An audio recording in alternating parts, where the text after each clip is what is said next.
सही कहा है किसी ने, कोई व्यक्ति हमें उतना नुकसान नहीं पहुंचा सकता है जितना हमारे नकारात्मक विचार नुकसान पहुंचाता है। इस Buddhist story on mind tension को जरा ध्यान से सुनिएगा, क्योंकि यह कहानी आपको जिंदगी भर काम आएगी। आज की यह कहानी एक बार की बात है। एक जवान बौद्ध भिक्षु अपने मन में उठने वाले नकारात्मक विचारों से बहुत परेशान था। ना चाहते हुए भी उसके मन में तरह तरह के गलत विचार आते रहता था। उसका स्वभाव भी काफी चिड़चिड़ा हो गया था। वह हर बात पर गुस्सा हो जाता, दूसरों के प्रति जलन और नफरत की भावना रखता, लोगों की बुराई करता और अपने मन में तरह तरह की नकारात्मक कल्पनाएं रखता। वह अपनी इन सब बुरी आदतों से बहुत परेशान हो चुका था। उसने बहुत से तरीके आजमाए, बहुत प्रयास किया अपने अंदर के इन बुरे विचारों को खत्म करने का, लेकिन कोई भी तरीका काम नहीं कर रहा था। अंततः एक दिन परेशान होकर उसने अपने गुरु के पास जाने का निर्णय किया। गुरु एक बहुत ही बुद्धिमान और आत्मज्ञानी व्यक्ति थे। जवान भिक्षु ने गुरु से पूछा, गुरुदेव, मैं अपने मन से इन नकारात्मक विचारों को कैसे खत्म कर सकता हूं? गुरु ने उत्तर देते हुए कहा, नकारात्मक विचार बादलों की तरह होते हैं जो कि साफ आसमान को धुंधला बना देता है। अगर तुम्हें साफ आसमान देखना है तो पहले इन बादलों को हटाना पड़ेगा। ठीक इसी प्रकार अगर तुम अपने दिमाग से नकारात्मक विचारों को खत्म करना चाहते हो तो सबसे पहले तुम्हें इन नकारात्मक विचारों के मूल कारणों को पहचानना और उन्हें नष्ट करना पड़ेगा। जवान भिक्षु को गुरु की यह बात ठीक से समझ नहीं आई तो उसने गुरु को थोड़ा विस्तार से समझाने का आग्रह किया। तब गुरु ने शिष्य को एक कहानी सुनानी शुरू की और बोला, एक बार एक व्यक्ति जंगल से गुजर रहा था। तभी उसे रास्ते पर एक सांप दिखाई पड़ा।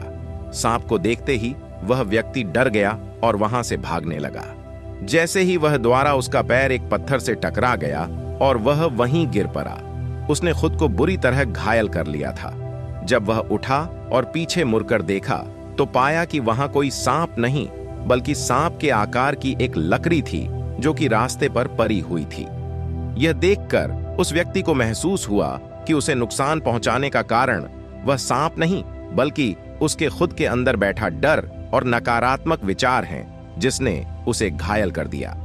कहानी खत्म करते हुए गुरु ने उस जवान भिक्षु से कहा, मन के नकारात्मक विचार इस कहानी के सांप की भांति है, जो तुम्हारी परेशानी का मूल कारण नहीं है, बल्कि तुम्हारी समस्या का मूल कारण तुम्हारे अंदर बैठा डर है, भावनाएं और अतीत के बुरे अनुभव हैं, जो कि नकारात्मक विचार गुस्सा के रूप में बाहर आता है।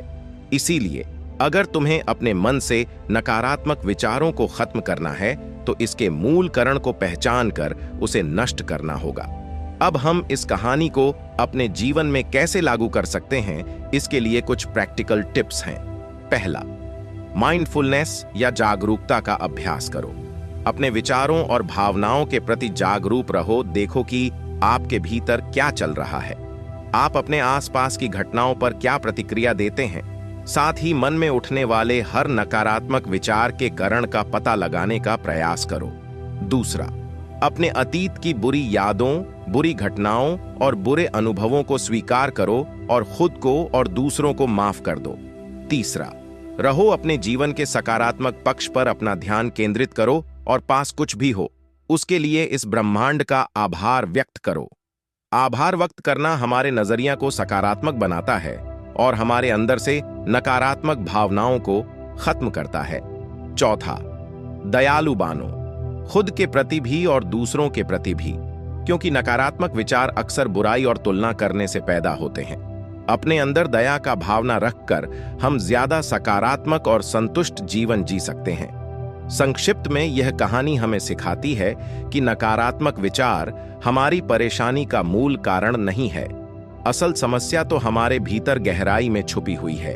इन विचारों के मूल कारणों को पहचानकर हम इन विचारों को अपने दिमाग से निकालना शुरू कर सकते हैं और एक ज्यादा खुशहाल व शांति से भरा जीवन जी सकते हैं। याद रहे, कहानी के सांप की भांति हमारे ज्यादातर नकारात्मक विचार भी सिर्फ भ्रम मात्र हैं, जिन्हें हम अपने मन में पैदा करते रहते हैं। दोस्तों, मुझे उम्मीद है कि आपको Buddhist story on mind tension की कहानी पसंद आई होगी।